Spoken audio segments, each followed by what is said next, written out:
नमस्कार,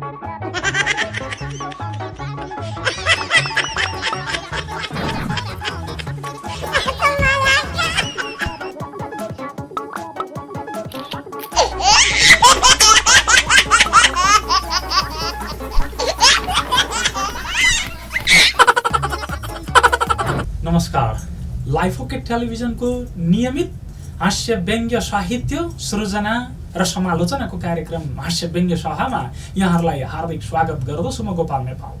विभिन्न साहित्यिक व्यक्तित्वहरू, हास्य व्यङ्ग्य साहित्य क्षेत्रका विभिन्न व्यक्तित्वहरूलाई आमन्त्रण गर्ने क्रममा आज मैले यस हास्य व्यङ्ग्य सभामा आमन्त्रण गरेको छु सखी प्रतिष्ठानकी अध्यक्ष आदरणीय कवि मन्जिला अनिलज्यूलाई। म यस कार्यक्रममा उहाँलाई हार्दिक स्वागत गर्दछु। यहाँलाई कार्यक्रममा हार्दिक स्वागत छ। Thank you so much Gopal sir. तपाईको लेखन यात्रा, साहित्यिक यात्रा कति वर्षदेखि यहाँले सञ्चालन गरिराख्नु भएको छ? हजुर, मेरो धन्यवाद हजुर प्रश्नको लागि। पहिला मेरो 2073 सालमा मेरो ठ्याक्कै छापिएको भन्नुपर्दा चाहिँ पुस्तकको रूप आएको त 2073 सालमा, छापिएको त 2058 सालमा चाइल्ड साइकोलोजीलाई लिएर बाल मनोविज्ञान भनेर र स्कुले बालबालिकाको जन्मदेखि आमाको गर्भदेखि उसले सिक्नुपर्ने कुराहरूदेखि लिएर अनि 18 वर्षसम्म विशेषतः हामी जुन एउटा मच्योरिटी आउँछ त्यो बेलासम्म लिएर पहिला त्यो प्रकाशन भयो। त्यसपछि फाटाफुट्ट एउटा साइकोलोजीहरू, निबन्धहरू यस्तो प्रकाशित हुँदै गयो। टेलिभिजनहरूमा कविता, पत्रपत्रिका हुँदै हुँदै तर मेरो आफ्नो करियर, आफ्नो पढाइ, घर व्यवहार सबै गर्दा गर्दा मैले पुस्तकले एउटा मेरो स्वरूप पाएको चाहिँ हजुरको 2073 सालमा मन्जिल नामक कविता सङ्ग्रह प्रकाशित गरेँ। दायित्व प्रतिष्ठानले प्रकाशन गरेको थियो।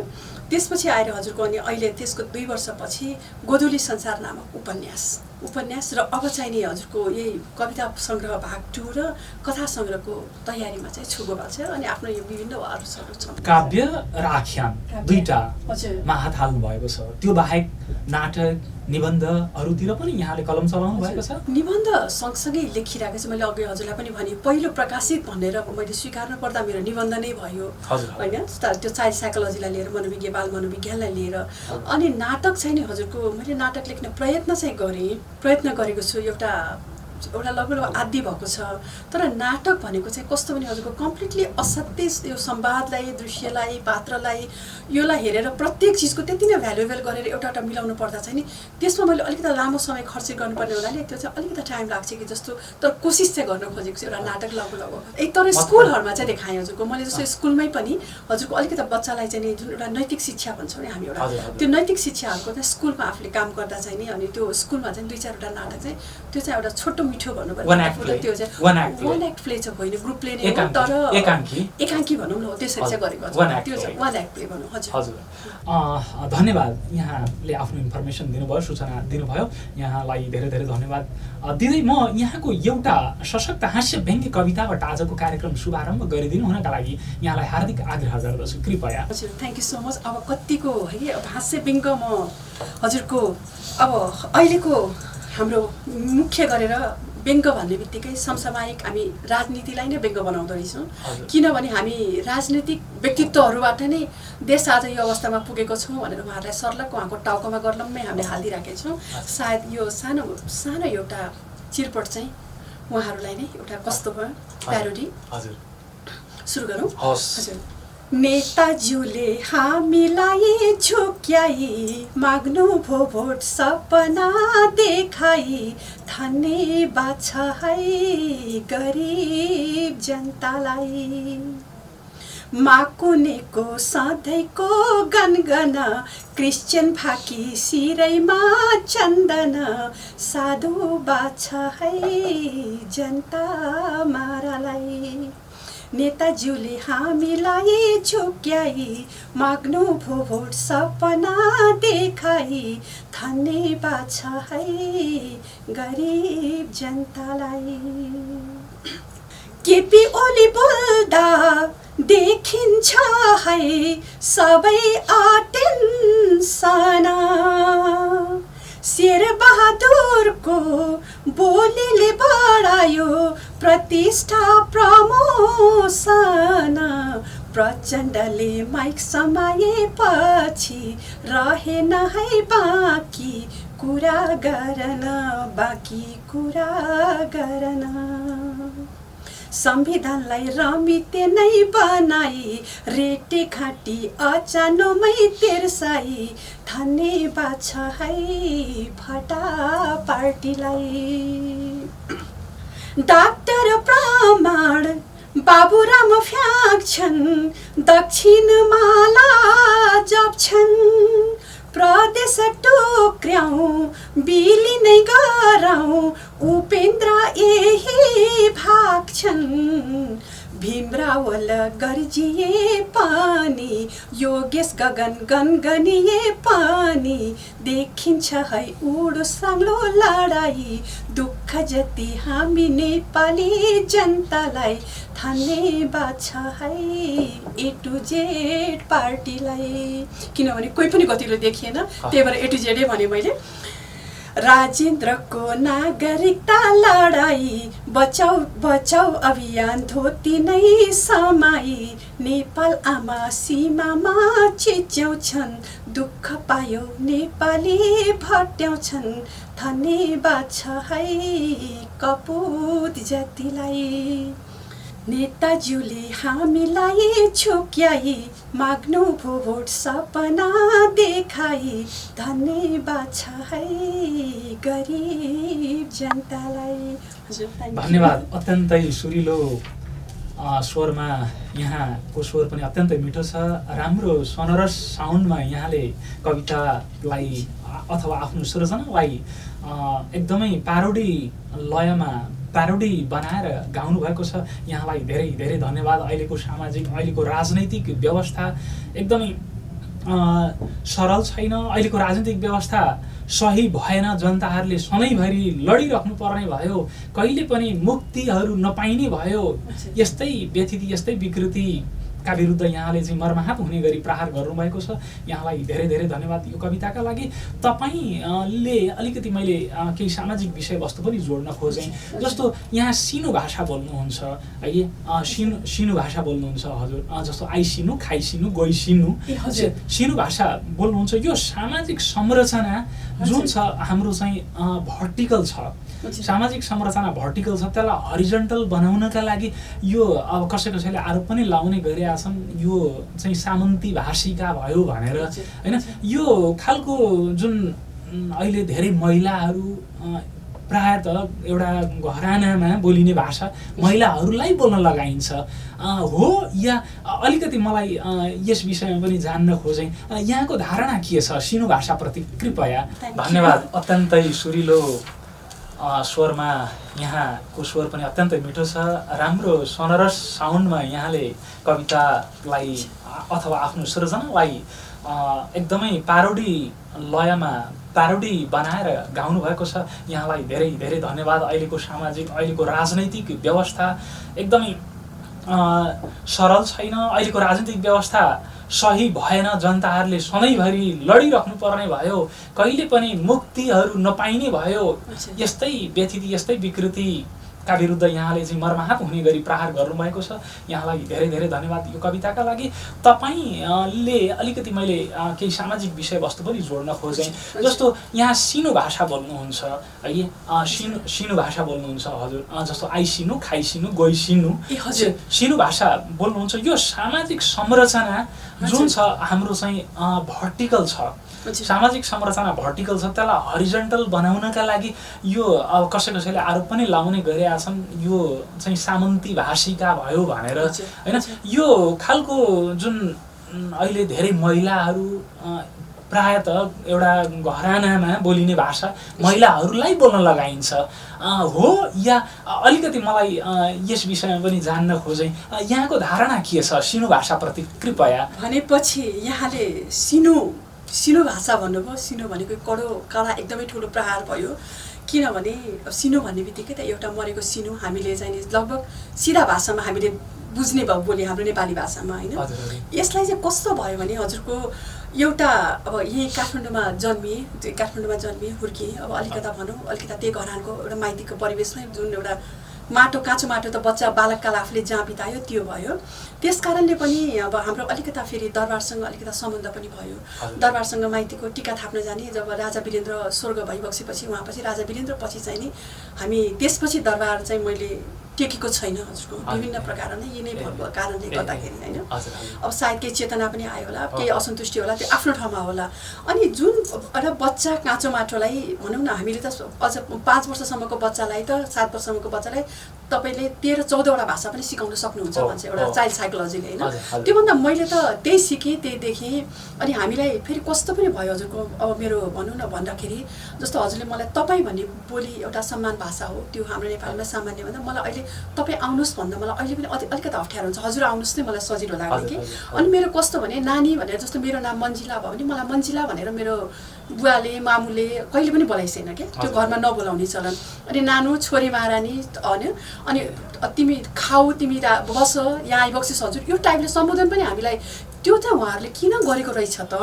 भनेदेखि मैले हजुरलाई सम्मान गरेँ भने हजुरले मलाई त्यही भनौँ न वापस दिने रहेछ फिर्ता पाउने रहेछ भनेर त्यो भएर अनि उहाँले किन अहिले आएर बुझ्दाखेरि छोराछोरीलाई त सजिलो त भन्नुपर्ने अनि मैले हजुरको त भनेर त साथीलाई मात्र सम्बोधन गरेँ कि म तमा मलाई त नै थाहा छैन क्या ठुलो बोली नै थाहा छैन अनि एउटा असाध्यै तर त्यो चाहिँ नि हजुरको एउटा दरबारिया सङ्गत भन्दा दरबारको सङ्गत हुने र दरबारिया घरानामा चाहिँ होइन तर अलिकति काठमाडौँको कुल घरानाको अलिकति त्यो असरले होला अनि माग्ने भनौँ न अब हामीले माग्ने शब्द त अलिकति त्यो कस्तो अलिक नमिठो शब्द होला तर ढोकामा कोही एउटा भनौँ न भिक्षु आयो भने पनि त्यो भिक्षुलाई पनि भित्र जाँदाखेरि एकैछिन पर्खिबक्सिस है म हजुरलाई भिक्षा लिएर आउँछु भन्दै क्या म जबकि त्यो बेला म धेरै सानो थिएँ भने एउटा त्यो बाल मस्तिष्कले पनि त्यो किस ग्रेन गरेको हुनाले यसलाई सिनो भाषा भन्दा पनि हजुरको अहिले सामान्य रुट भाव हो सिनो आई सिनो खाइ सिनो अनि सियो हजुरको यो भयो अनि त्यसले गर्दा मलाई चाहिँ अहिले सकेसम्म म अब तपाईँको भनौँ न यसो गर्नु होला हजुर यसो गर्नु होला भन्छु त्यो टाइपले बोल्छु त्यो मलाई अलिकति सजिलो चाहिँ त्यो भयो अनि अब अहिले मेरो नानीहरूलाई पनि मैले त्यही नै गरेँ होइन अब जस्तो अहिले अब जस्तो मेरो जस्तो हामीले मुवा हजुर बुवा हजुर भनेर सम्बोधन गर्थ्यौँ क्या पछाडि पनि मुवा बुवा भनेर हजुरआमा हजुरबुवालाई पनि त्यो गरेनौँ भने अब नानीहरूलाई चाहिँ नि अब बुवा मुवा भनेर अब मलाई चाहिँ मा नै भन्छन् उनीहरूले मा हजुर भने मम्मी हजुर गर्दैनन् त्यसमा चाहिँ अलिकति चाहिँ परिवर्तन गराएँ मैले अन्यथा होइन जस्तो महिलाहरूलाई प्रायः बोलाइन्छ पुरुषहरूको तुलनामा प्रायः यो भाषा महिलाहरूलाई बोलाइन्छ अनि अधिकांश मैले देखेँ यो पुरुषहरूले कम बोल्ने अनि महिलाहरूलाई मात्र यो भाषा लागेको हुनाले कतै यो विभेदकारी छ कि भनेर मैले त्यो जिज्ञासा हजुर होइन त्यो होइन हाम्रो चाहिँ हजुरको जस्तो भनौँ मेरो बुवाहरूले बुवा हजुरहरूले होइन अहिले मेरो भाइले होइन मेरो माइती घरमा र माइती घरमा चाहिँ नि जस्तो मैले रेस्पेक्ट गर्नुपर्छ मेरो दादा दिदीहरू भनिसकेपछि चाहिँ नि दादा दिदीहरूमा चाहिँ उहाँलाई त्यसै हाम्रो माइती घरमा चलिआएको भाषा नै यही नै हो तर हजुरको आइबक्सियोस् होइन जुन भनौँ मर्जी होस् राज होस् सवारी होस् भने यो सालको भन्दा आइसियोस् गइसियोस् भनेर अहिले यसलाई त छोटकरी टाइम यसरी चाहिँ हामीले बोल्न चाहिँ नि तर तपाईँ पनि म त्यतिकै प्रयोग चाहिँ गर्छु तर तपाईँ भन्दा तपाईँ हजुर आउनु होला यस्तो टाइपले हुन्छ नि तपाईँ चाहिँ भन्नु होला र त चाहिँ फेरि आउँदैन क्या मेरो मुखबाट धन्यवाद सायद त्यो एउटा अलिकति त्यो म कुन क्लास मेरो एउटा जिज्ञासा हजुरले अलिकति त्यो क्लियर हुन जरुरी छ होइन यो मैले हामीहरू चाहिँ यो सिनो भाषिका भनेर भन्थ्यौँ कि सिनो भाषिका भनेर यो स्थानीय लेभलमा हामीहरूले यसको विश्लेषण गरेका थियौँ त्यही भएर मैले जिज्ञासा राखेँ यहाँलाई माइन्ड नगर्नु होला एउटा सानो हजुरलाई म सुनाउँछु अब सामाजिक अभियन्ता पनि भइन्छ हामी गइन्छ हजुरको सामाजिक अब एउटा त्यो किसिमको अलिकता विराटनगरहरूमा अर्को तार जाँदा त्यहाँ एक किसिमको पनि आउँछ अरे ल म्यामलाई त त्यस्तो एकदमै एउटा राजखानदानको भाषाहरू बोल्नुहुन्छ त्यो गर्नु चाहिँ उहाँलाई हामीले के भनेर बोलाउने के गर्ने भन्ने टाइपको पनि क्वेसनहरू हुन्थ्यो भनेर तर त्यो पनि होइन एउटा हुर्केको परिवेशले गरेर चाहिँ मलाई त्यो युज टु भएको धन्यवाद मैले यहाँलाई पुनः अर्को कविताका लागि आग्रह गरेँ कृपया हजुर अब म एउटा यस्तै संविधान पुरानो कविता हजुर यो मेरो संविधान जतिखेर हाम्रो संविधानलाई लागू हुने बेला थियो भनौँ न त्यति बेलामा हाम्रो नेताजीहरू एकदमै धेरै दिल्लीलाई धाम मानेर त्यहाँ आफ्नो देशको कुनै कुरा निर्णय गराउनलाई दिल्लीको सवारी निकै हुन्थ्यो विभिन्न पार्टीका सबै पार्टीको जाँदा नै त्यो कुरालाई लिएर अनि उहाँहरूले चाहिँ नि गोर्खे भनेर हाम्रो जुन इन्डियामा चाहिँ भनौँ न इन्डियामा हाम्रो संविधान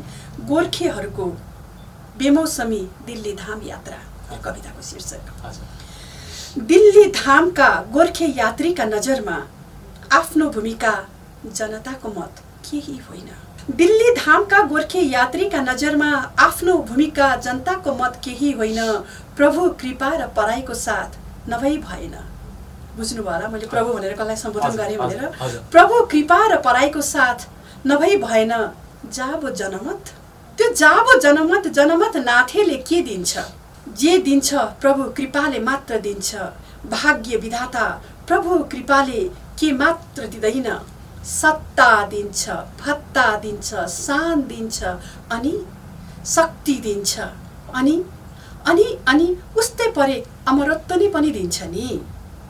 मात्र त्यसको लागि जति नै अनुहार फेरिए पनि कृपाजन्य संस्कृति फेरिनु भएन। आफूलाई प्रजातन्त्रवादी, माओवादी, राष्ट्रवादी आदि सबैले भक्ति मार्ग मात्र छोड्नु भएन।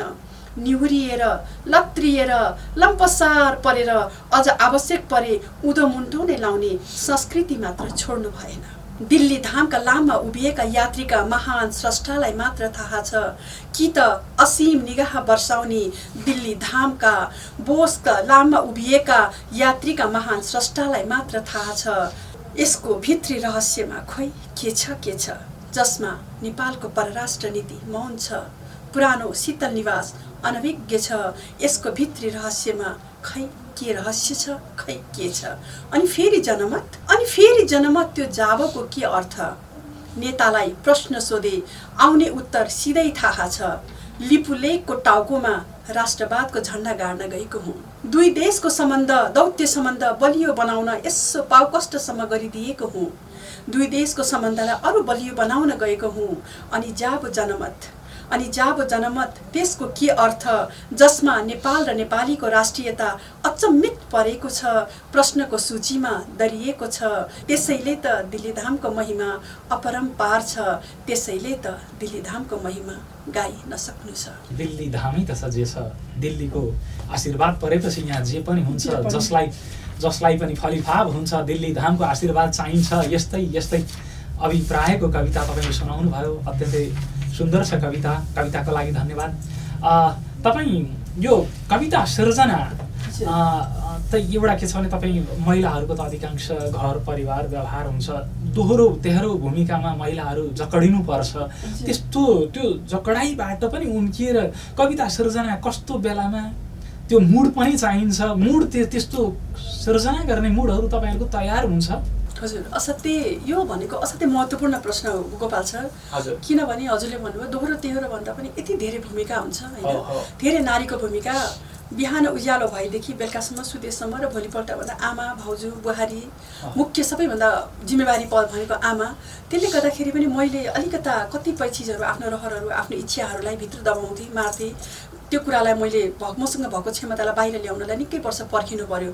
किन मेरो धेरै ठुलो जिम्मेवारीलाई अलिकति थाँती लाउन सक्ने अवस्थामा म पुगिसकेपछि अब भने बल्ल स्वतन्त्र भएर म आउन सकेँ। त्यो एउटा र हजुरको कस्तो हुँदो रहेछ भने छुन्छ भित्र केही चिजले आफूलाई छुन्छ, टच गर्छ, दिमागमा आउँछ, कुनै चाहिँ एउटा प्लटिङहरू बस्छ।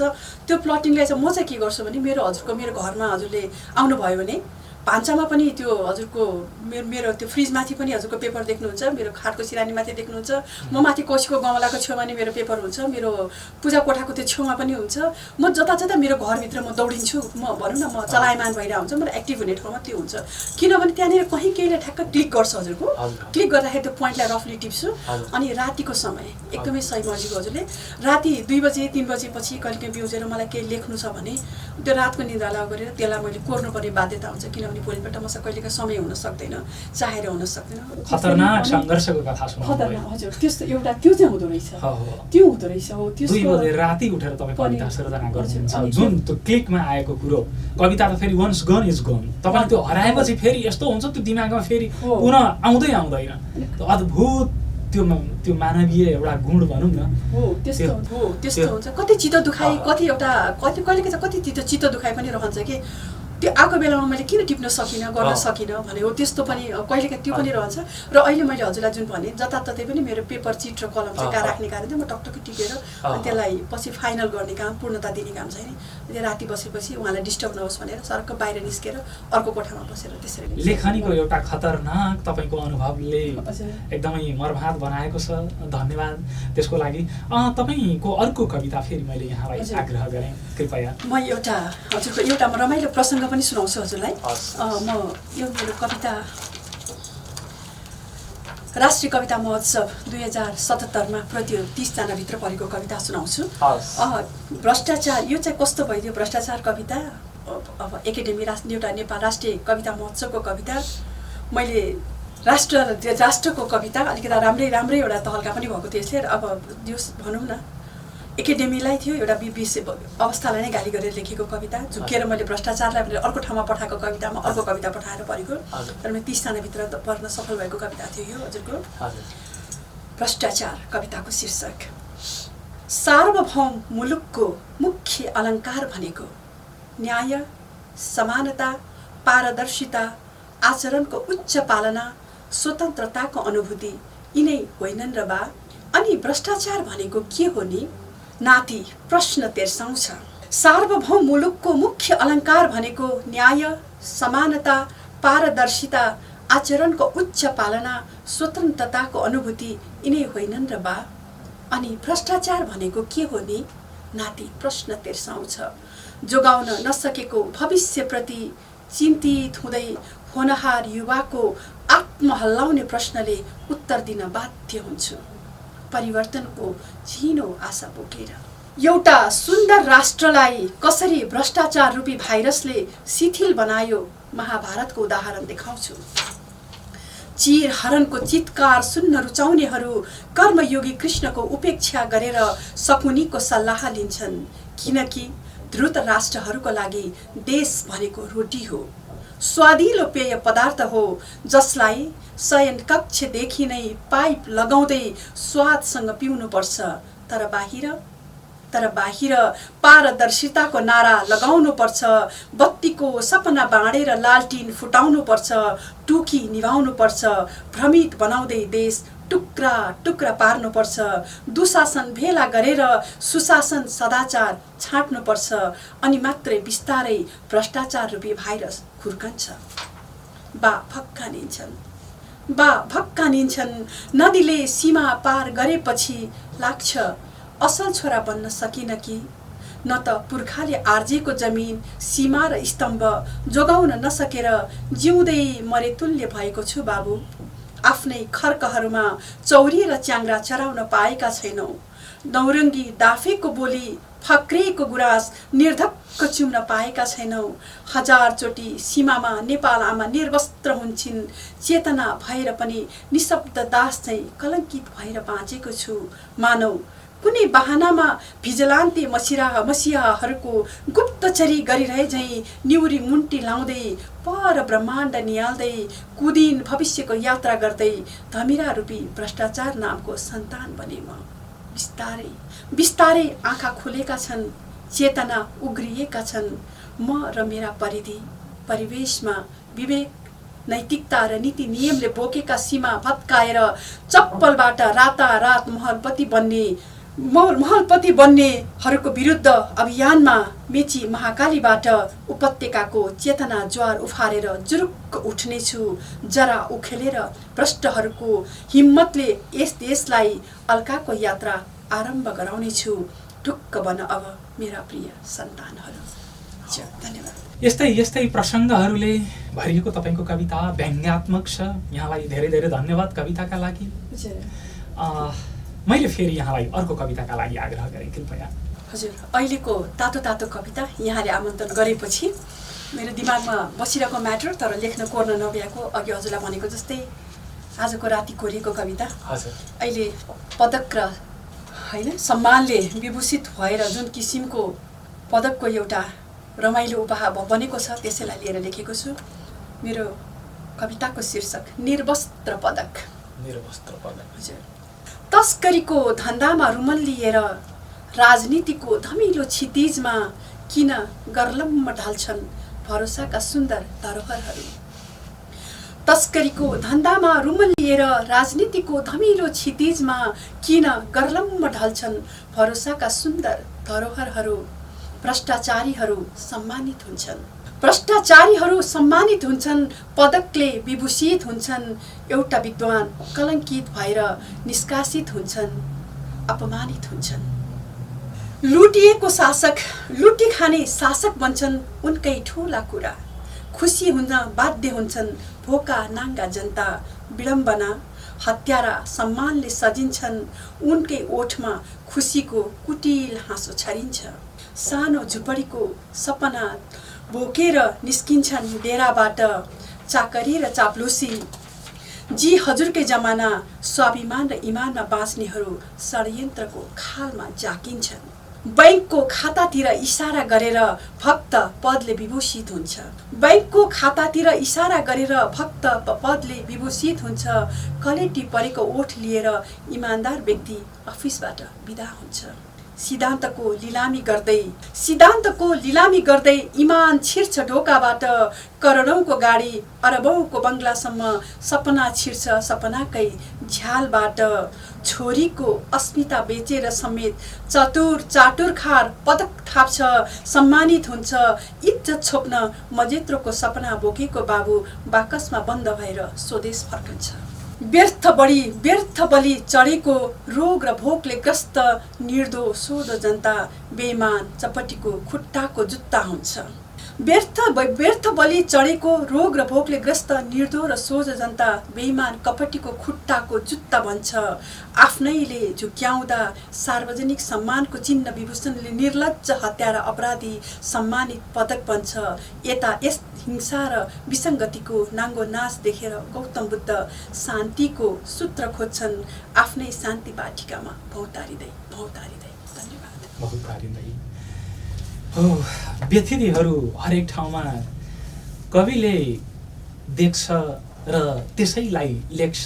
यहाँले पनि कुनै एउटा प्रसङ्ग कपीमा छस्स लेख्नुहुन्छ, त्यस पछाडि समय मिलाएर अरू सुतेको बिखाए रातमा गएर सङ्घर्ष गरेर तपाईँका त यी सङ्घर्षका उत्पत्ति हुन्, सङ्घर्षका उत्पादन हुन्। यस्तो सङ्घर्ष गरेर कविताहरू लेख्नु भएको छ। यहाँलाई मुरी धन्यवाद। नेपाली साहित्य सृजनामा यहाँको जुन एउटा अठोट छ, यहाँलाई त वास्तवमा धेरै सम्मानित गर्नुपर्ने व्यक्तित्व हुनुहुन्छ। धेरै धन्यवाद। यो कुन प्रसङ्ग यहाँले त्यो भेट्टाउनुहुन्छ, त्यो मसलाहरू कस्तो बेलामा यहाँले त्यो जुन सृजना गर्नुपर्ने हुन्छ, सृजनाका मसलाहरूको क्लिक कस्तो बेलामा हुन्छ यहाँलाई प्राय?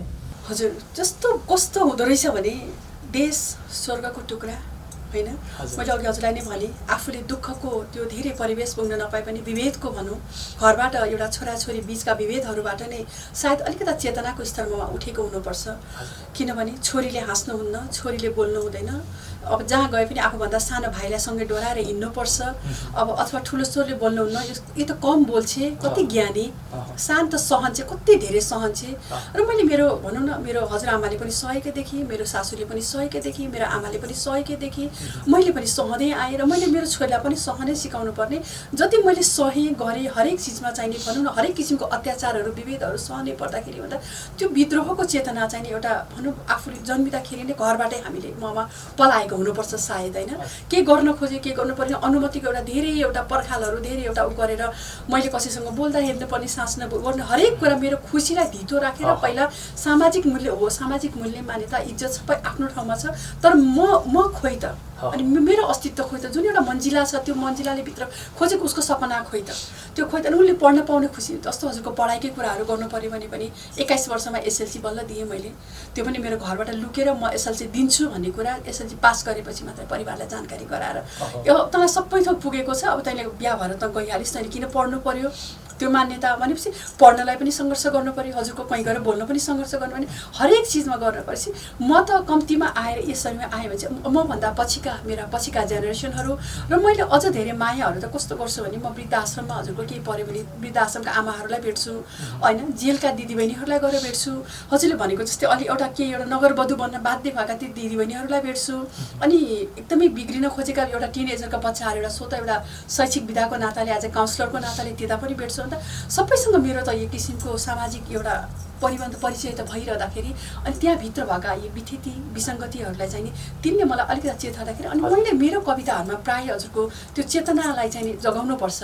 अनि एउटा कविले चाहिँ नि एउटा बोलीले एउटा कवि हृदयले चाहिँ नि त्यो सामाजिक परिवर्तन चाहिँ देशको परिवर्तन खोजिरहेको हुन्छ क्या। मेरो आत्माले मेरो दृष्टिकोणले सामाजिक परिवर्तन खोजिरहेको हुन्छ। त्यही होला सायद मेरो कविताहरूमा त्यही किसिमको प्रगतिशील चिजहरू अलिकता देखिन्छन् कि भेटिन्छन् कि। धन्यवाद यहाँको सूचनाका लागि। हामी अन्तिम चरणमा आइसकेका छौँ र यहाँको अन्तिम कविता वाचनका लागि मैले यहाँलाई आग्रह गरेँ। मेरो कविताको शीर्षक दशैंको आहट। घरको बरन्डामा बसेर क्षितिज नियाल्ने बानी परेका आँखाहरू ढाकरभरि नुन बोक्दा थकाइका पीडादायी चर्का यादहरू मनभरि बोकेर सोच्दैछु समयको चर्खा एकनास कहाँ घुम्दो रहेछ र।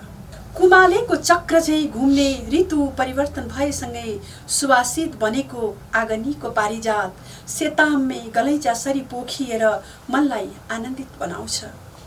चाँदीका घेरा लागेका केश राशि चाँदीका घेरा लागेका केश राशि मुस्कुराएका छन्। सयपत्री र मखमली ठकमक्क फुलेका छन्। तर किन खै मुस्कुराउँदैनन् बिर्खबहादुरका कलेटी ओठहरू। परिवर्तनको बहारले बिर्खलाई छुँदैन। परिवर्तनको बहारले बिर्खलाई छुँदैन। ऋतु परिवर्तनसँगै अनन्तदेखि समयको चक्रले खोस्रिदिन्छ बल्झाएर उसको खाटा परेको घाउ। उसको युगको अन्तिम रात उसको युगको अन्तिम रात अस्ताउनु अघि टुक्रुक्क डाँडामा बसेर मायालु हात हल्लाउँदै बिदा लिएको थियो घामले। त्यसपछि त घामले कहिल्यै पारिलो न्यानो राप पठाउने साहस गरेन त्यो छाप्रोमा। काँक्राका खल्पी कहिल्यै राखिएनन् माटाका घैँटामा। मुस्कुराउन छोडे धानका बाला झैँ जमरा। पूजा कोठाहरू लिपिन छाडे। आगनीका छेउका ढिक्की ताजा चिउराका लागि फेरि चलेनन्। मुछिएनन् आशीर्वाद रूपी अक्षता। पक्षपाती समयले गन्तव्यहीन यात्री झैँ पक्षपाती समयले गन्तव्यहीन यात्री झैँ आफ्नै अस्तित्व धरापमा पारिदियो।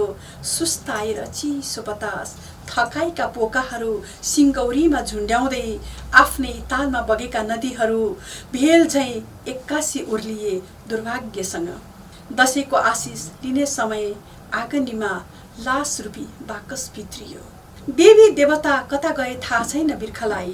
देवी देवता कता गए थाहा छैन बिर्खलाई। त्यसपछि त्यो छाप्रो अडिएको ढुङ्गाको पर्खालमा कहिल्यै पनि खुसीको दशैं छिर्न सकेन। मात्र दुखी रह्यो सानीका सपना। आमाका आँसु बाबुको औषधि नानी र बाबुको नाना र पापा। भित्तामा सानीलाई हेर्दै टोलाइरह्यो। भित्ताको काँटीमा टाँगिएको विदेशी जवानको मुस्कुराएको तस्बिर। तर दशैं मुस्कुराउँदै कहिल्यै पनि मनभित्र छिर्न सकेन। तर दशैं मुस्कुराउँदै कहिल्यै पनि मनभित्र छिर्न सकेन। धन्यवाद मन्जिला अनिल, यहाँको कविता, यहाँको प्रस्तुति, यहाँको मेलोडी, यहाँको रचनाका लागि हाम्रो स्टुडियोसम्म आइदिनु भयो र कार्यक्रम रेकर्ड गर्नका लागि सहयोग गरिदिनु भएकोमा यहाँलाई धन्यवाद भन्दै म कार्यक्रमबाट ओझेल पर्छु र आजकी अतिथिज्यूलाई आफ्ना केही विचारहरू राख्दै कार्यक्रमबाट बिदा लिइदिनु हुनका लागि म हार्दिक अनुरोध गर्दै म बिदा हुन्छु। हस्, धन्यवाद, नमस्कार। हजुर असाध्यै मनपर्ने कवि, हजुर मलाई पनि मनपर्छ गोपाल नेपाल। उहाँसँग यसरी अन्तर्वार्ता दिने संयोग जुर्ला भनेर मलाई थाहा पनि थिएन। धन्यवाद पहिला यहाँलाई आमन्त्रणको लागि, त्यसै गरेर लाइफ ओके टेलिभिजनको लागि। र परिवर्तन आफैबाट सुरु गर्नुपर्छ। परिवर्तनको चाहनामा एउटा संस्कार संस्कृतिलाई असाध्यै मूल्य र मान्यता राख्नुपर्छ भन्ने मान्यताको मान्छे म। आफ्नो परिवेश सुहाउँदो संस्कृति मूल्य मान्यतालाई अगाडि राख्दै आत्मनिर्भर बनेर अगाडि बढ्ने प्रयास गर्नुपर्छ। सामाजिक परिवर्तन चाहनुपर्छ भनेर त्यसै किसिमले सबै ढोकामा भित्रिँदै गरेको दशैंको पनि हार्दिक मङ्गलमय शुभकामना टक्राउँदै फेरि once again thank you so much. धन्यवाद।